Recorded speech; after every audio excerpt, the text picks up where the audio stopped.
বিএনপির ভারপ্রাপ্ত চেয়ারম্যান তারেক রহমান বলেছেন, সংস্কার একটি চলমান প্রক্রিয়া। নির্বাচন ও সংস্কারের মুখোমুখি অবস্থানে দাঁড় করিয়ে ফ্যাসিবাদ বিরোধী ঐক্য বিনষ্টের চক্রান্ত চলছে।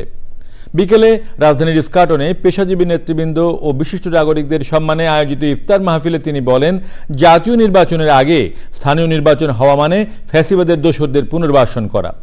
ইফতার আয়োজনের নতুন যে কোনো ষড়যন্ত্র মোকাবেলায় সবাইকে সতর্ক ও সচেতন থাকার আহ্বান জানান বিশিষ্টজনরা। আক্তার হোসেনের রিপোর্ট। এই ঈদে জামা জুতো অ্যাক্সেসরিজের ডিসকাউন্ট। রাজধানীর লেডিস ক্লাবে বিএনপির ইফতার মাহফিলে বর্তমান প্রেক্ষাপটে নানা দিক নির্দেশনা ও প্রত্যাশার কথা বলেন শিক্ষাবিদ, ব্যবসায়ী সহ বিভিন্ন পেশাজীবী সংগঠনের নেতারা। ইফতার আয়োজনে ভার্চুয়ালি যোগ দিয়ে বিএনপির ভারপ্রাপ্ত চেয়ারম্যান তারেক রহমান বলেছেন, রাষ্ট্র ও সমাজের বিভিন্ন ক্ষেত্রে পেশাজীবীদের মেধা, যোগ্যতা ও অভিজ্ঞতা কাজে লাগাতে চায় বিএনপি। পেশাজীবীরা যাতে যার যার পেশার সক্রিয় মর্যাদা রক্ষা করে রাষ্ট্র এবং সমাজে সর্বোচ্চ অবদান রাখতে পারেন।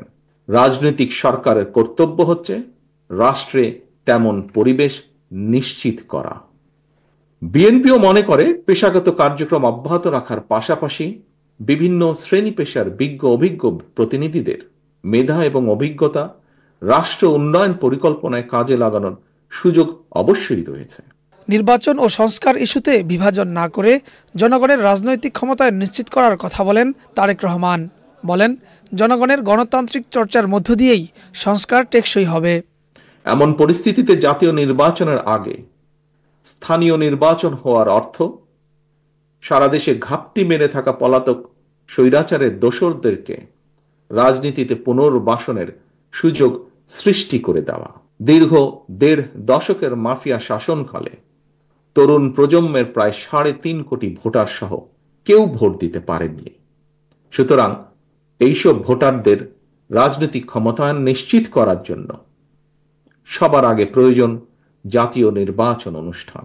মৌলিক সংস্কার করে দ্রুত নির্বাচন দিলেই সব সমস্যার সমাধান হবে বলে মন্তব্য করেছেন বিএনপি মহাসচিব মির্জা ফখরুল ইসলাম আলমগীর। আক্তার হোসেন, চ্যানেল আই, ঢাকা।